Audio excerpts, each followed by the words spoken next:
ओम शिव काले हर हर Mahadev everyone. Om Shiv Kali ma'am, her her Mahadev. Om Shiv Kali ma'am, her her Mahadev. Om Shiv Kali her her Mahadev.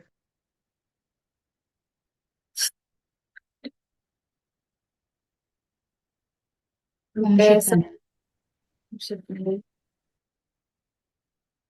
We have arrived on the eighth day on the Om Shiv Krishna. Kali ma'am. So Tvarita, today is also going to be an extra yantra for अष्टमात्रिकास. So आज आपको total 3 यंत्र चाहिए होंगे, तो आप third वाला यंत्र भी ले आइए जो हमने अष्टमात्रिकास का किया था, वो भी चाहिए होगा. A small part of that also we'll be doing. Okay. So finally we have reached here. Little I'm down on my energies today. Slight cold and fever morning से है, तो थोड़ा सा एनर्जी ऐसे ही है, फ्लक्चुएट कर रहा है. Primarily because of somewhere this purification always happens when we do kalas, somewhere our body on the Krishna Paksh is also on a lighter mode.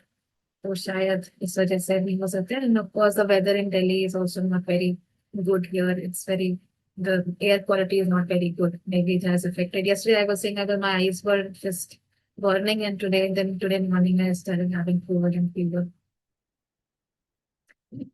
चलिए आज स्टार्ट करते हैं. हम ज्यादा टाइम नहीं लेंगे. ऐसा कुछ खास मैं आपको आज इनसाइट्स वाला नहीं करूंगी क्योंकि हमारे पास एक एक्स्ट्रा पार्ट भी है करने का. बाकी हम कल से कंटिन्यू कर सकते हैं इनसाइट्स वाले. So, Twarita, just I'll repeat to all those insights that we were discussing on the Shukla Paksh, and उसमें थोड़ा सा clarity के साथ हम इस बात करेंगे कि Twarita, I said on the Shukla Paksh is like both those ends. Twarita अष्टमी पे ही आती है, and that represents the mirror between the universe and the earth. Right? And this comes under Tripura Sundari and Baglamukhi only as per the transcendent sides. परा या अपरा का, अब परा में है तो उससे बगलामुखी ट्रांसेंडिंग टू त्रिपुरा सुंदरी हो रही है. जब शुक्ल पक्ष था तो त्रिपुरा सुंदरी ट्रांसेंडिंग टू बगलामुखी था. And special thing that differs on both the sides of Ashtami of Twarita. Though on the day of Twarita, दोनों साइड पे this is the same thing. कि मतलब कि यूनिवर्स अर्थ को देख पा रहा है अपने में और अर्थ अपने आप को, ये दोनों साइड सेम है. लेकिन नेक्स्ट पॉइंट ऑफ डिफरेंस ये आता है कि when we go towards the Krishna paksha, on the Krishna पक्ष अष्टमी के बाद मतलब क्या है कि now moon is going to depreciate in size more. क्योंकि अष्टमी जब शुक्ल पक्ष के साइड है तो मून धीरे धीरे चमकता जाता है. मतलब you if you ever also observe in the sky, आप स्काई में भी ऑब्जर्व कर सकते हैं कि जब भी शुक्ल पक्ष का साइड है, यानी जब फुल मून के साइड जा रहा है मून, तो हमेशा अष्टमी के बाद ना मून के अंदर एक लिमिनोसिटी अलग सी बढ़ती है. कभी ध्यान दीजिएगा, किसी भी समय मंथ में आप दे सकते हैं कि that लुमिनोसिटी after Ashtami of Shukla पक्ष एक अलग ही बढ़ती है मून की. एंड जब ये कृष्णा पक्ष में होता है तो मून की लुमिनोसिटी वैसे ही घटती है. मतलब आप देखेंगे मून का शेप बहुत जल्दी जल्दी घटना शुरू होता है after Ashtami on the Krishna पक्ष of the Twarita. Twarita represent करती है. तो क्या मतलब हुआ इसमें, हमें समझने वाली क्या बात है कि when ever moon is full, it means that it is the time when our consciousness can rise to very higher elevation. बहुत तेज हो, your consciousness is elevating very quickly after Ashtami. On the contrary, when it's Ashtami of the Krishna Paksh, then your consciousness is depleting and your subconsciousness is going to elevate very quickly. ये point है जहां से एक speed भी आप कह सकते हैं कि कहीं ना कहीं जो मून का एक अपना, तो मून का स्पीड चेंज नहीं होता, means not numerical changes, but as per what moon is showing the phases अपने शेप से, और उसका जो फील हमारे बॉडी पर आता है, हमारे अंदर आता है, वो बहुत शिफ्ट होता है after Ashtami on both the sides. So on the Ashtami of Krishna पक्ष योर सबकॉन्शियस एकदम से बढ़ना शुरू होता है. सबकॉन्शियस लेवल आप समझते हैं, मतलब आपके जहां पे आपका कोई जोर नहीं है, you don't have any control over there. And subconscious बहुत स्ट्रांग होता है जब हम स्पिरिचुअल साइड में बात करते हैं. स्पिरिचुअली जब आपको ज्यादा पावर्स चाहिए, आपको साइकिक पावर्स चाहिए, आपको उस हिडन रेल्स में या उस हिडन चैनलिंग में पहुंचना है जहाँ पे नॉर्मली लोग नहीं पहुंच सकते। सो अष्टमी ऑफ कृष्ण पक्ष इज वेरी स्ट्रांग, और उसके बाद हमेशा ना साइकिक वर्क्स बहुत अच्छे हो जाते हैं। So always take note of it कि जब भी अगर आप एक साइकिक रीडर हैं, आप साइकिक वर्क्स में हैं, आपकी रीडिंग साइकिक आंसर्स पे बेस्ड होती है, तो the time from the Ashtami till the new moon is fabulous for your psychic works. Specially अगर आप एक अलाइंड रीडर हैं, आप अपने साइकिक वर्क्स में अच्छे, अपनी साधना में अच्छे हैं, आप कोई पर्टिकुलर मंत्र का सिद्धि भी कर रहे हैं, मतलब you are doing your work of spirituality specifically then. And मंत्र का बहुत वेटेज होता है on the Krishna Paksha as compare to on the Shukla Paksha. तो शुक्ल पक्ष में भी है, आई नॉट से कि वेटेज वहां नहीं है, बट मैं मंत्र का क्यों बोल रही हूँ कि वेटेज होता है, क्योंकि मंत्र जो है ना आपके, वो एक ऐसी पावर है आपके अंदर जो कि आपके मन में भी चल सकते हैं, जो कि आपका परा लेवल है। वो कॉन्शियसली तो बोलते ही हैं हम मुंह से, वो जब तक हम मुंह से बोलते हैं तब तक वो कॉन्शियस ही होते हैं।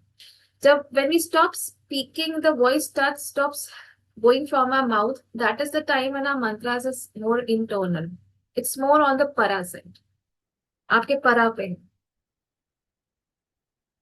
एंड इसलिए आंसर्स भी जो आपको आते हैं साइकिकली, कोई बोलकर थोड़ी ना आते। जब आप अपने आपको कभी एक साइकिक रीडर आप होंगे तो आपके सामने कोई चीज आती है तो आपके मन में वो इमेज, आपके मन में वो चीज क्लिक करती है, वो एक ड्राइंग बन, किसी सबके अपने अपने तरीके हैं। Like some people have visualizing power, कि उनको एक पिक्चर बन जाता है सिचुएशन का, किसी चीज का।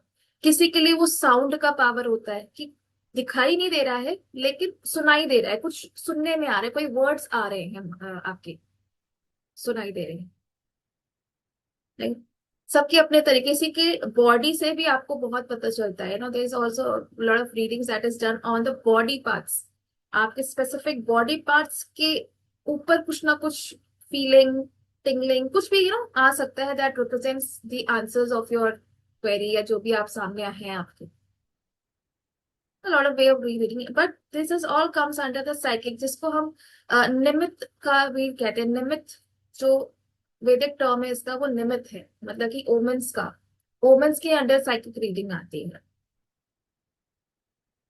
So this is more prominent on the Krishna पक्ष अष्टमी के बाद से।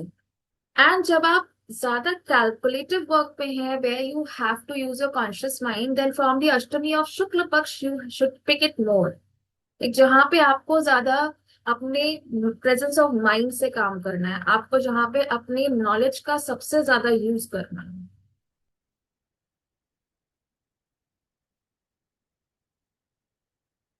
तो this is a primal difference, की दोनों, जबकि त्वरिता दोनों साइड की अष्टमी को रूल करती है, लेकिन त्वरिता के बाद की जर्नी क्या बता रहे हैं। एंड अब यहाँ पे जब त्वरिता के बाद जब कृष्ण पक्ष में टाइम आता है, that is where now this is like a dissolution of earth into cosmos, मतलब not in a physical sense, not as a proper dissolve हो रही है, बट इन अ वे अर्थ, क्योंकि अर्थ क्या है, प्रकृति है। प्रकृति को हम प्लानिटरी वे में किससे डिनोट करते हैं, मून से। Moon is what provides nourishment to all plants. जो नरिशमेंट है, दो सोर्स एनर्जी सन है, सन तो सोर्स है ही है, ठीक है, सोर्स तो हमेशा कांस्टेंट रहेगा, लेकिन सोर्स से नरिशमेंट हम तक कौन कौन पहुंचा रहा है, मतलब प्रकृति को, अर्थ को नरिश कौन करता है, moon light. Moon is the nourisher, source is the sun, the energy source is the sun, the nourisher is moon. And अब मून डिप्लीट हो रहा है, सो दैट मीन्स पूरी अर्थ का जहां जहां पे ये, मतलब as per the time zones, ये इस समय अर्थ अपने आप को, अर्थ ही अपने आप को, प्रकृति अपने आप को सरेंडर कर रही है यूनिवर्स को। हर जीव जंतु पे इसका असर पड़ता है, हर एक smallest of organism on the earth feels and undergoes this. So and on the Shukla Paksha यही चीज ऑपोजिट हो जाती है, वहां पे अर्थ भी चमक रही होती है, यूनिवर्स भी, वहां पे थोड़ा दूसरा दूसरा हो जाता है। Is not, earth is not giving up, earth is not in the surrender mode, earth is full luminous, खिल रही है। जबकि दोनों की ब्यूटी है, तो इसमें हम कंपैरिजन नहीं कर सकते अच्छा ये बुरा ये खराब, क्योंकि दोनों की ब्यूटी है। क्योंकि जब आप सोर्स में मिल जाते हो एक्चुअली तभी आप परा में होते हो, तभी तो उसको अपरा करते हैं। अपरा का मतलब है कि when you have your individuality, there is a duality in अपरा।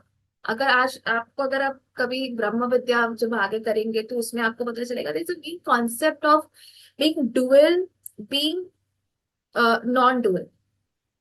तो हम ऐसा भी कह सकते हैं कि जो शुक्ल पक्ष साइड है, that is duality, that is the point where you have duality, where the Shiva and Shakti या मैस्कुलिन और फेमिनिन जो है वो कंप्लीट अपनी ग्लोरी में, वो इंडिविजुअली ग्लोरीफाइड है, वो डुअल है उस साइड पे। चंद्र भी पूरा है और सूर्य तो पूरा रहता ही रहता है हमेशा, सूर्य तो कभी घटता ही नहीं, वो सोर्स है। बट चंद्र भी पूरा है, एंड यही न्यू मून के साइड में चंद्र डिप्लीट हो रहा है, means the duality is now merging into non duality. मतलब अब जिसको हम परा ब्रह्म बोलते हैं, ब्रह्म ब्रह्म विद्या में हमेशा डुअलिटी रहती है। ये कॉन्सेप्ट बहुत लोगों को नहीं पता कि ब्रह्म विद्या जब तक हम कर रहे हैं, समवेयर डुअलिटी एग्जिस्ट इन ब्रह्म विद्या। दो ब्रह्म विद्या का आप मीनिंग देखेंगे तो आपको यही दिखेगा कि no being non dual, because study of Brahma Vidya leads you to the non duality but it goes through the way of duality. The path is duality, but the end product is the non-dual, जिसको हम पराब्रह्म कहते हैं, जो कि कृष्ण पक्ष है। Now moon losing the existence and merging into sun is a non-dual, मतलब कि सब कुछ एक है, परमात्मा एक है, सोल एक है, भगवान एक है। चाहे आप उसको शिव बोले, ओम बोले, शक्ति बोले, अब आपकी मर्जी है आप उसको क्या बोलना चाहते हैं, this is up to you.